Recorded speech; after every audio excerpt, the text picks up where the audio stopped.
다윗은 가는 곳마다 진짜 승승장구합니다.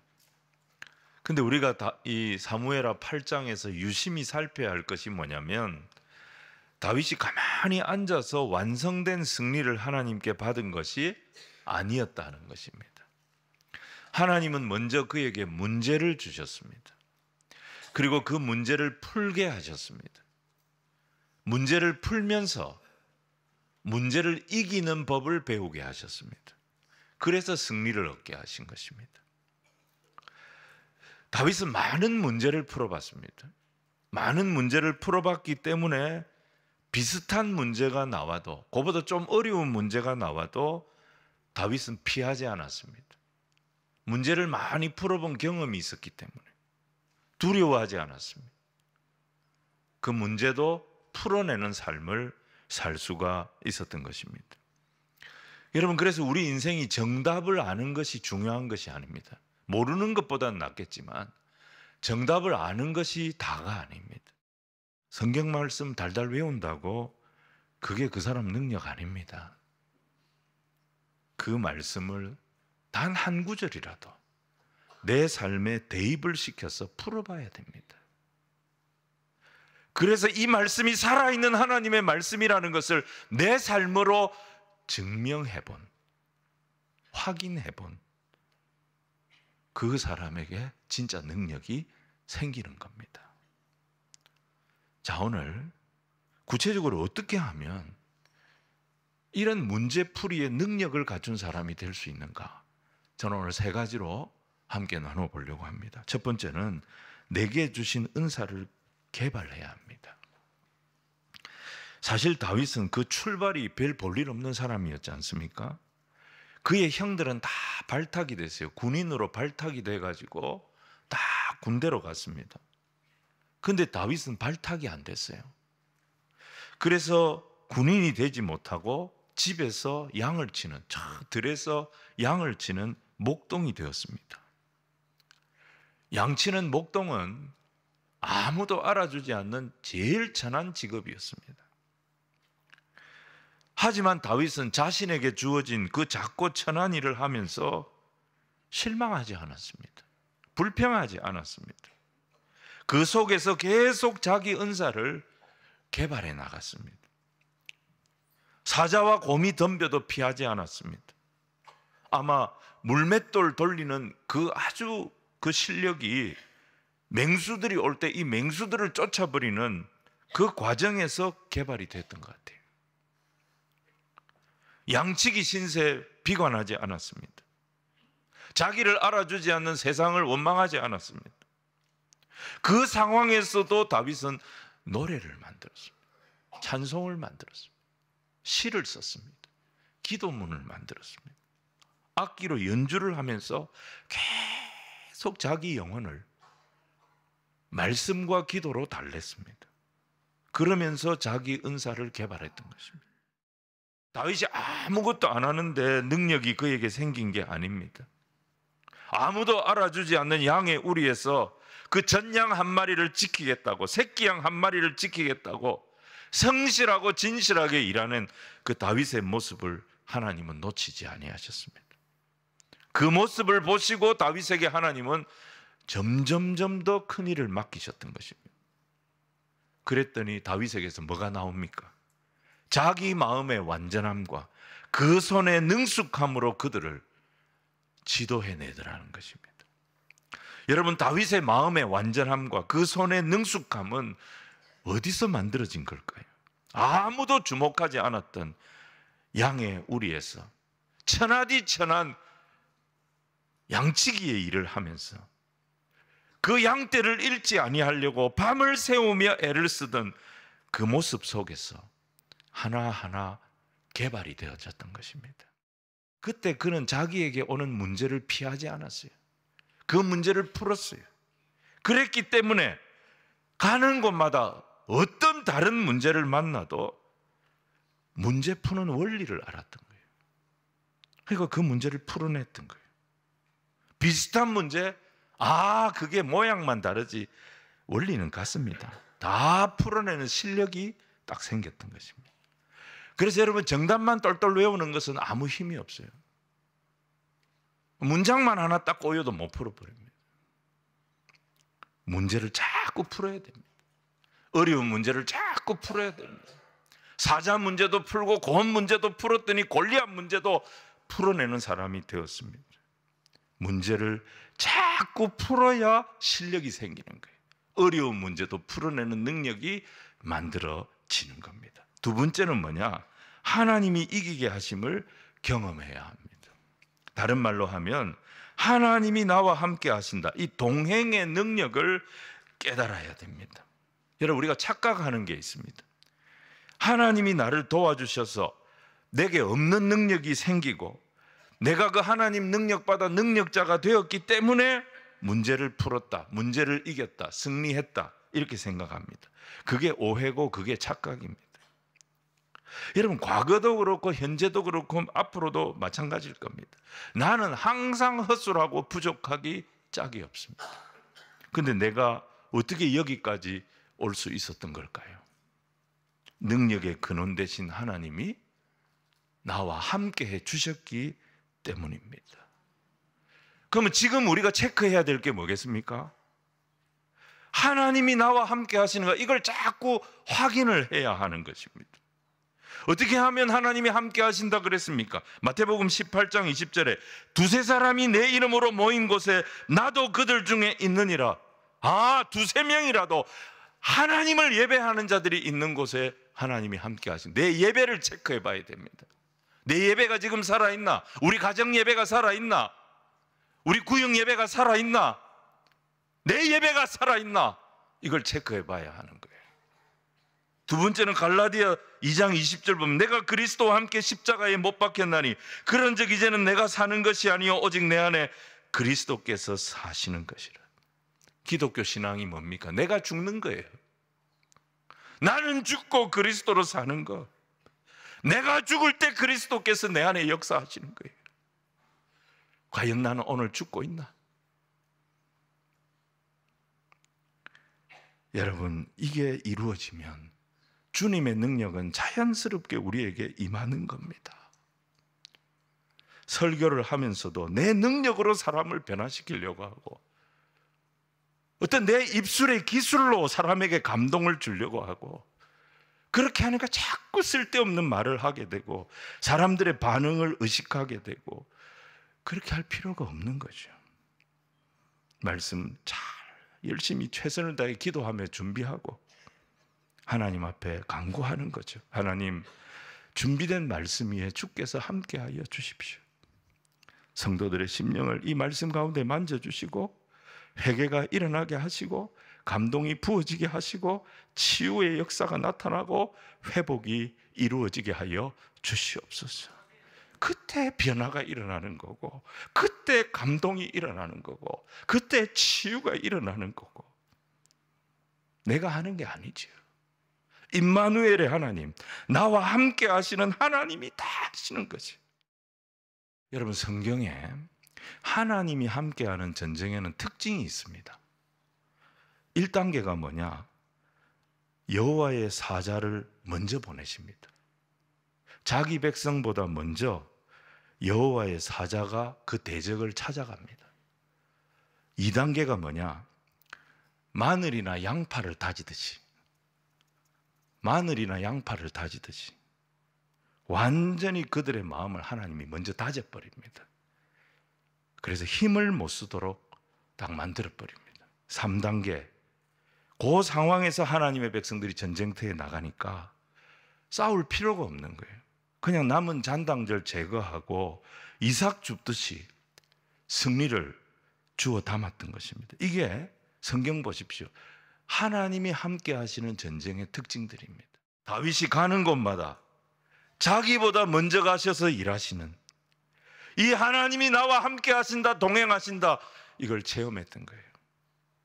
그러니까 두려움이 없었던 거예요. 사랑하는 성도 여러분, 올 하반기에 이 하나님의 동행하심의 능력을 체험하는 우리 모든 성도들이 다 되시기를 주님 이름으로 축원을 드립니다. 세 번째, 내가 의지할 수 있는 힘줄을 끊어야 됩니다. 내가 의지할 수 있는 것을 끊어버리고 하나님만 의지하자는 겁니다. 여러분, 소바라고 하는 이 성읍은요, 아람의 성읍이었어요. 그 성읍의 왕이 누구였냐면 하닷 에셀이라고 하는 사람이었어요. 근데 이 하닷 에셀은 아마 유일하게 근동 지역에서 다윗을 대적할 만큼 강한 힘을 가진 왕이었던 것 같아요. 이 왕이 다윗을 치겠다고 자기 동맹군을 모으려고 유브라데 강으로 가고 있었어요. 다윗이 이것을 알았어요. 자기 군대를 보내가지고 이 하닷 에셀의 군대를 쳐버렸어요. 거기서 포로를 사로잡았는데 마병이 1,700명, 보병이 2만 명이었대요. 여러분, 우리가 단순하게 계산을 해서 마병이라는 것은 말을 탄 군사들을 말하는 거예요. 그 마병이 1,700명이라면 말도 1,700마리라는 뜻입니다. 보통 말이 아닙니다. 전쟁에 나가서 싸울 수 있는 그런 말입니다. 근데 그 아까운 말들 100마리만 딱 남겨놓고 나머지는 못 쓰도록 만들어요. 말에 뒷다리에 힘줄을 끊어버린 거예요. 다윗이 그렇게 한 이유가 뭘까요? 혹시라도 자기가 이 1,700마리라는 이 엄청난 전투력이거든요. 마병 하나가 보병 30명 일을 합니다. 이 말을 의지해서 자기 마음이 교만해져 가지고 그때부터 기도도 하지 않고, 내한테는 말이 1,700마리나 있는데 걱정할 게 뭐가 있노? 그렇게 살면서 하나님 의지하지 않을까 봐 이게 두려웠던 거예요. 그래서 말에 힘줄을 끊어버린 거예요. 신명기 17장 16절 17절 보시면 하나님께서 이스라엘의 왕은 이 원칙을 지켜야 된다 가르쳐 주신 게 있어요. 그 세 가지인데 첫 번째가 뭐냐면 병마를 많이 두지 마라. 병사를 많이 두지 말고 말을 많이 두지 마라 그랬어요. 두 번째는 아내를 많이 두지 말라 그러셨어요. 세 번째는 자기를 위하여 은금을 쌓아 두지 마라 그랬습니다. 이게 다 뭐 조심하라는 얘기겠습니까? 세상의 힘 조심해라는 거예요. 향락 조심해라는 거예요. 부귀를 의지하지 말라는 거예요. 이거 치워버리고 하나님을 의지하라는 거예요. 능력의 근원 대신 하나님을 의지하라는 말씀인 거예요. 이스라엘의 왕들 중에 이거 모르는 왕은 아무도 없습니다. 어릴 때부터 왕이 될 왕자들은 이것부터 배웁니다. 달달달달 외웠습니다. 왕이 되면 내가 지켜야 할 원칙이 뭔지, 왕은 인간관계를 어떻게 해야 되는지, 왕은 세상을 어떻게 살아야 되는지, 왕이 살아야 되는 모든 원리는 이미 다 외웠어요. 배웠어요. 근데 외우면 뭐합니까? 이스라엘의 왕들 중에 그렇게 살지 않았던 왕들이 거의 대부분이었어요. 다 외웠는데, 달달달달 외웠는데 실제로는 그렇게 안 사는 거예요.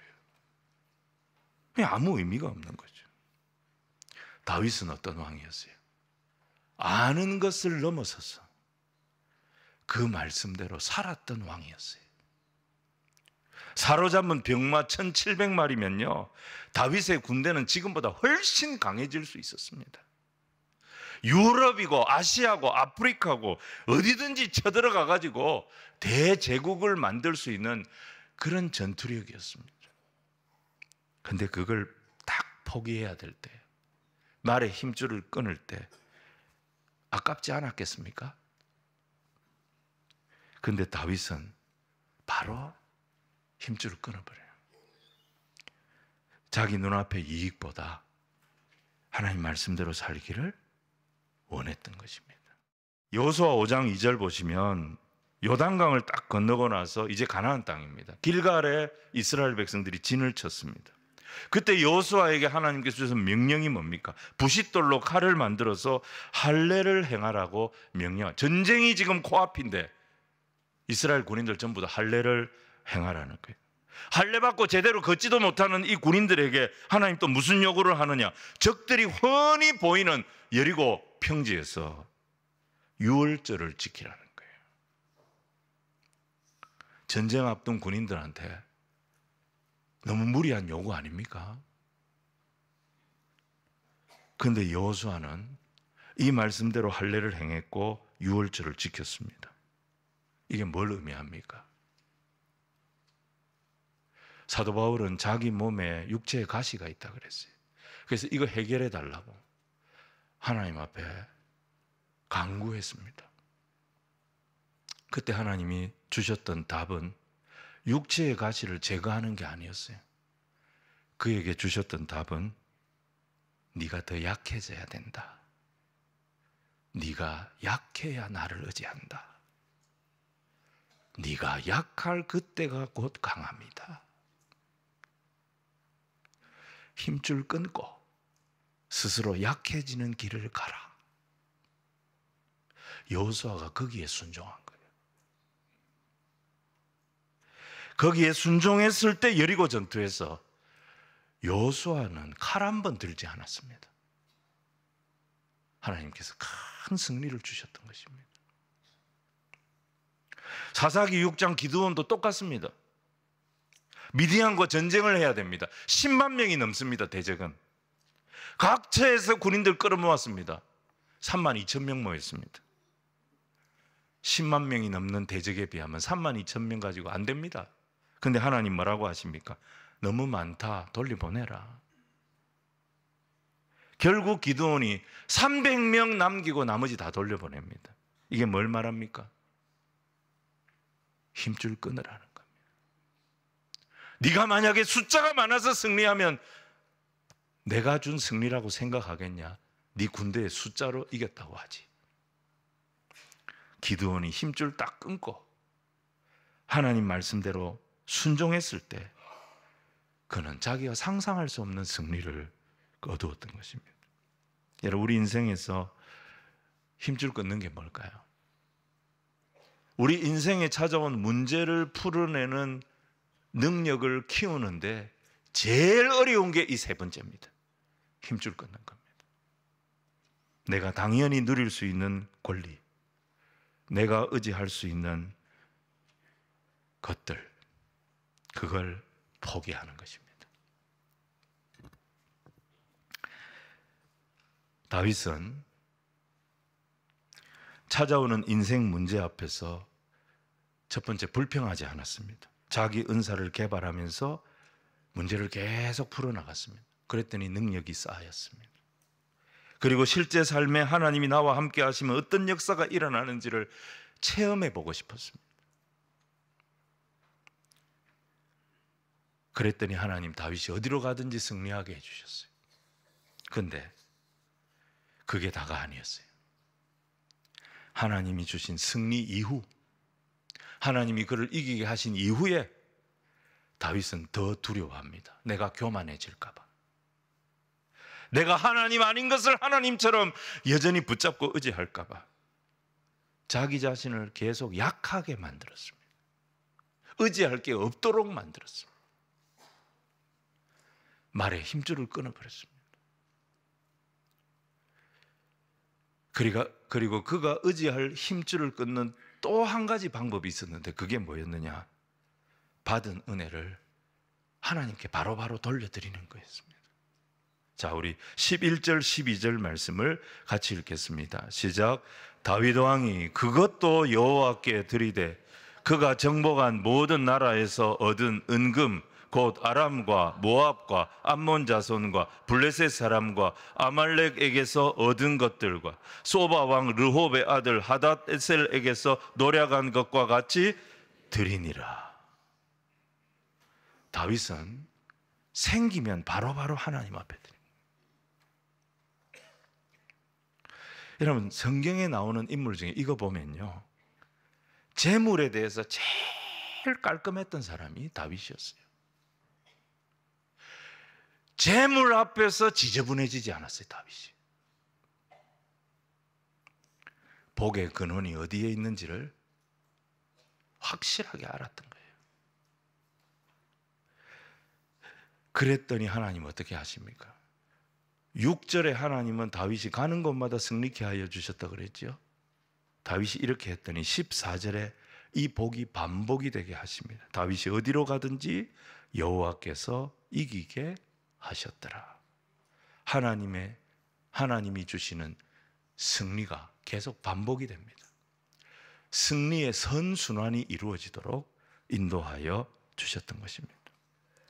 그래서 여러분, 우리가 믿음으로 살 때 생각을 너무 많이 하면 안 됩니다.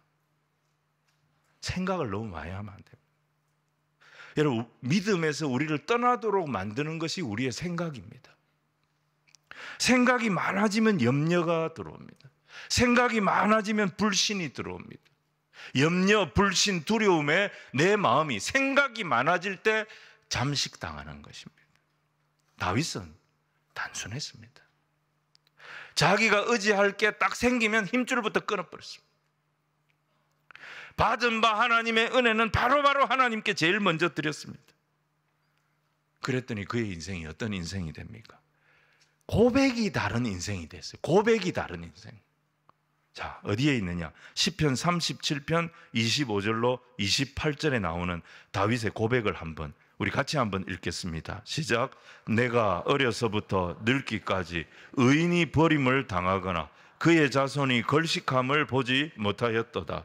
그는 종일토록 은혜를 베풀고 꾸어주니 그의 자손이 복을 받는도다. 악에서 떠나 선을 행하라. 그리하면 영원히 살리니 여호와께서 정의를 사랑하시고 그의 성도를 버리지 아니하심이로다. 그들은 영원히 보호를 받으나 악인의 자손은 끊어지리로다. 다윗은요, 자기 후손을 위해서 살지 않았어요. 다윗은 자기 후손들 위해서 살지 않았어요.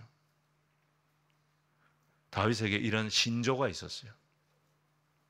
자손에게 줄 수 있는 최고의 유산은 하나님 약속을 믿는 믿음이고, 자손에게 줄 수 있는 최고의 유산은 내가 하나님 나라 위에 즐거이 헌신하는 이 진실한 모습을 유산으로 남겨주고 싶습니다. 이게 다윗의 신조였어요. 다윗은 이 신조대로 살았어요. 그랬더니 다윗의 왕가는 무너지지 않습니다. 다윗의 왕가는 20대가 내려갑니다. 계속 다윗의 후손에서 이스라엘의 왕조는 계속 바뀝니다. 그런데 다윗의 왕조는 20대를 내려갔고 다윗의 가문에서 메시아가 나오셨습니다. 말씀 정리하겠습니다. 오늘 핵심이 뭐냐? 우리도 어디를 가든지 이기게 하시는 하나님의 은혜를 얼마든지 누릴 수 있다. 이게 오늘 말씀의 핵심입니다. 근데 그 방법이 뭐냐? 하나님께서 우리에게 주시는 문제를 피하면 안 됩니다. 그 문제 속에서 주신 은사를 계속 개발해야 됩니다. 다윗의 은사는 천하게 양을 치던 광야에서 만들어졌습니다. 거기서도 불평하지 않고 하나님이 맡기신 문제, 그 양떼에 집중했더니 나중에 나라를 다스리는데 필요한 모든 원리와 덕성이 거기서 다 배웠던 것입니다. 두 번째는 하나님이 동행하시는 삶의 권세를 체험해야 됩니다. 아, 이거 체험하고 나면 두려워할 거 없구나. 하나님이 함께 하시면 그 길이 바로 승리의 길이구나. 우리 성도들은 이 체험을 해야 합니다. 그리고 세 번째, 승리를 경험했을 때 교만하면 안 됩니다. 교만은 잠언에 보니까 패망의 선봉이라고 그랬습니다. 내가 의지하려고 하는 것들 힘줄부터 끊어놔야 됩니다. 그리고 받은 은혜는 제일 먼저 이거 다 하나님이 주신 것이니 하나님께 즐거이 드릴 줄 알아야 합니다. 그러면 뭐가 일어납니까? 이기게 하시니라. 이기게 하셨더라. 하나님의 선순환이, 승리의 선순환이 일어났습니다. 은사를 개발하십시오. 하나님과 동행함의 능력을 체험하십시오. 힘줄을 끊고 늘 주님 앞에 감사하는 성도가 되십시오. 그러면 우리의 삶에 어떤 문제가 있어도 이기게 하시고 이기게 하시고 이기게 하시는 하나님의 승리의 선순환을 경험하는 주의 백성들이 다 될 줄로 믿습니다.